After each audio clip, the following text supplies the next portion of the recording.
Choice is a big deal in games. If you've played games for any period of time, I'm preaching to the choir at this point. Every action in a video game is unique. It's what separates this medium of entertainment from every comparable form of media. Games that involve a moral choice system are fantastic because it gives us the opportunity as players to act and express ourselves either as our avatar or as ourselves, and deal with the consequences we'd otherwise never have to confront. But what do I know? I'm just a guy on the internet. Hey, I'm Chris Fox, and this is my review for Always Sometimes Monsters, a game with the modus operandi of putting you in uncomfortable social situations and watching you squirm.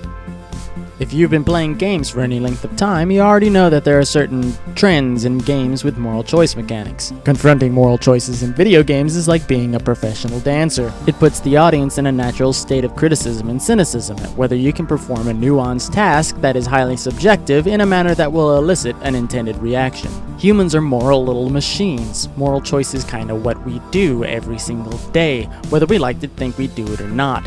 Meaning even if we aren't aware of the choices we make, we know a real decision when we see it, which is why it gives me pride to say that Always Sometimes Monsters is definitely not a game that has disappointing moral choices, as it most certainly lives up to every expectation I leveled at it. And what a treat it is that the moral choices in Always Sometimes Monsters are so complex. One that confronts the player with mature subject matter that is almost never discussed in games. The exact stuff that anyone who loves video games has been begging to see for years. Nuance is the flavor of the day, even in the character selection screen, if you can even call it that. After a brief prologue used as a framing device, you're dropped into a party as the character Larry, and you're looking for the writer you're about to sign to a publishing deal. You can choose almost any character to talk to at the party, and that character will be yours for the rest of the game. From there, you will pick the love of your life, who will be the driving force in the rest of the narrative. And let me say, even in these first few minutes, you're wading deep into waters of choice. You can pick a character of any gender or race, and pair them with any manner of relationship you please. That level of choice and commitment is fantastic, and somehow more gracefully addresses the concept of unique character creation than I have seen in the most detailed menus of Mass Effect, The Sims, or Skyrim. Always Sometimes Monsters is not about creating a blank slate. That's part of the point. You're playing the role of a person, and it just so happens that from this moment forward, that person and their life is your responsibility. From here, you're dropped into the meat of the game. 1 year later, you're now broken up with your partner for reasons unknown. The publishing deal that set you on your course is falling through, and your money is so low that you're about to be evicted from your apartment. That's when you get a wedding invitation from your ex, who is getting married to your old writing partner. You take it upon yourself to travel across the country by the end of 30 days and attend the wedding, partly to find out what's going on, partly to win back the love of your ex. With that overarching concept, the game lurches you into the real world. This isn't a game of space invaders or high fantasy. This is a modern town with modern concerns, and somehow the moral choices served to you are every bit as head-scratching and difficult as games framed by zombies, murder, or the supernatural. Most choices center around a very capitalistic context. You are in a constant state of being dirt poor. But is it okay to steal, harm others, or generally be a selfish prick to make sure you get what you need? Every decision you make stacks upon itself, and there will almost always be consequences for your actions. Moreover, there is no binary between good and evil, nor a karma meter to dictate how moral you are. And although the game often separates goody two-shoes decisions from complete piece of shit decisions, some decisions are intentionally mired in misinformation and circumstantial happenstance so as to further influence you into making questionably moral choices. At times, you'll come upon moments where you will think, see what you did there, game, and feel like you can metagame the system. And maybe in the short term, you can. But believe me when I say that your decisions do matter, perhaps more than any other game with a moral choice system, and they will come back to haunt you eventually, usually in unexpected ways. And the truth is that there are so many decisions that you will have to make through the course of the game that they will begin to get tangled, and one choice made in a cutscene that will seem largely independent and insignificant will have critical ramifications later. This is the very heart of deep narrative and telling stories using player agency where decisions actually matter. From a technical aspect, this is nothing out of your range of expectation.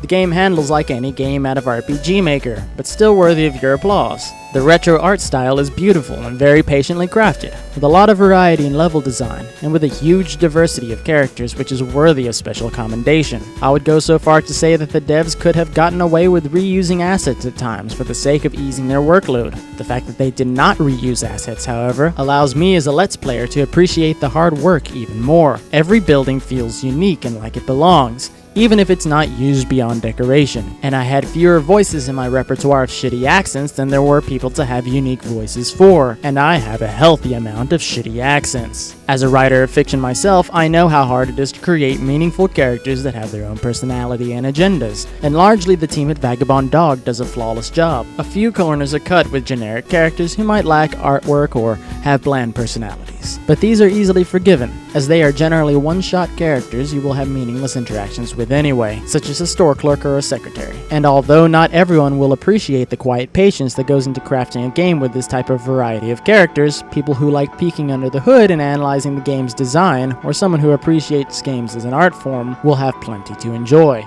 And did I mention the music? Hold on a second, let's talk about the music. The fantastic chiptune artist of the day's Laser Destroyer team, who made almost 36 tracks for the entire game, each one fitting for the setting that it's used in, and each one sounding catchy as all hell. If you found yourself tapping your foot or nodding your head to the music in the background, you can thank Laser Destroyer team for all your happy times. And you definitely need to go out of your way to find their music and listen to it on repeat. A game that sells itself on the concept of every choice matters is selling something on a lofty claim. And unfortunately, the game does come with some issues. 30 days is a long time to cross the country, especially when each day consists of chunks of static time that only advance when you progress through something that advances the narrative. The problem that arises from this are frayed or disjointed narratives. Quite a few times I found myself wondering what to do with myself after a series of objectives just seemed to taper off. In the first town, you have the option of working at a newspaper to earn cash, and are given a few tasks to complete over several days, but without any prompting, the quest ended,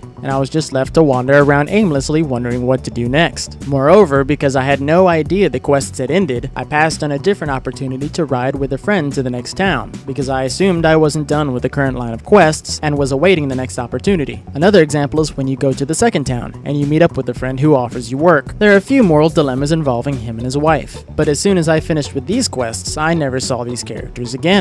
Did I have more to do with them, or did I do something wrong? Because I had no prompting that let me know the quest line had ended, and because I couldn't find the characters on their own in the world at all, I was forced to figure out how to advance the plot on my own. While these situations definitely made me explore more of the world on my own, it was frustrating to spend a large sum of time walking in circles trying to figure out what I was missing in order to advance the plot. The devs have cute self-insertions where they make jokes about their own game as characters within it, but perhaps a few lines of dialogue could have been included as quest prompts to help point players in the right direction in case they get lost. Another issue is that you will be walking a lot. The worlds are generally small, but so is your character, and movement takes time. There's an array of items in the game, but a method of fast travel, like a skateboard or a bicycle, would have been greatly appreciated, even if it cost in-game money. A stamina bar exists in the game, which is regenerated by eating food. Refusing to eat risks starvation, and I've seen playthroughs where other players have starved, but the system seems pretty arbitrary. Toward the end of my playthrough, I began to disregard my character's hunger altogether, even when my character pleaded with me that she was starving, and never really suffered for it. During the climax at the end of the game, food and items are completely disregarded, which is a pity, because having the stress of worrying to feed your character is a good idea. It was unfortunately sloppily implemented, like it was shoved in as an afterthought. Always Sometimes Monsters is complex, potentially one of the most layered and intricate games I've ever played. It was even explained in an interview with the devs that the average player will see less than 50% of the game, and that is a shame because this game is mind-blowingly interesting and deserves your attention. Part of this problem is that the game is respectably long. An average session will clock you in at about 10 hours, and even more if you spend time searching for hidden collectibles or to explore the world. 10 hours for less than half the game. Because most characters you choose will elicit different dialogue, and because even a few minor choices during a playthrough can result in a completely different story or dynamic throughout the game, replayability is hypothetically limitless. And it's a shame that honestly few people will ever see the parts of the game that they will inherently miss in their first playthrough, simply because us gamers are distracted little magpies that can't keep our attention in one place for more than 5 seconds. This game deserves to be played multiple times, and honestly, I don't think that most gamers will go out of their way. There aren't infinite endings at the end of the game. They are structured, and although some people might whine that there isn't more variety, given how massive this game's story is, you'll hear no complaints from me. A little guidance on whether I was making the appropriate decisions to reach the ending that I wanted would have been appreciated, but at the same same time, this could have spoiled the fun, and really put the onus on me and my decisions being important when I finally finished. You can chastise me all you want, but this may be the only time I'll ever say that a game was too non-linear. And believe me when I say, saying that a game gave me too much agency is the best problem a game can ever have. Playing as my character in Always Sometimes Monsters made me feel completely responsible, in ways that big-budget AAA games that spend hours hammering home the importance of my actions have never done. And because I chose my character and I had so much freedom to do whatever I wanted, I can look back on the game and say that was mine. Nobody will ever play the game exactly like that ever again. In reflecting with others after finishing the game, it's a uniquely beautiful thing to discuss how your playthrough of the game went with other gamers who did completely different things, and who saw parts of the game I never saw. Always Sometimes Monsters is not a perfect game, but that's also part of the point. Nothing's perfect. We are all imperfect little critters making random choices that have immense implications. And the way that we respond and strive through these problems that we encounter are what defines who we are. Rarely is a game so ambitious to try to explore such a complex story in a complex way that is actually meaningful for the player. And you would be a fool not to see how uniquely Always Sometimes Monsters accomplishes that goal. But what do I know? I'm just some person on the internet. Hey, my name is Chris Fox. Thanks for watching. If you like video games, let's plays, reviews, videos, video games, shit, blah, blah, you know the drill. Subscribe to me on YouTube by clicking the sexy little button right there. You can click the link in the description to see my complete playthrough of Always Sometimes Monsters if you haven't already. Maybe you like science fiction instead. Lucky you, because I have a series of books on Amazon right now.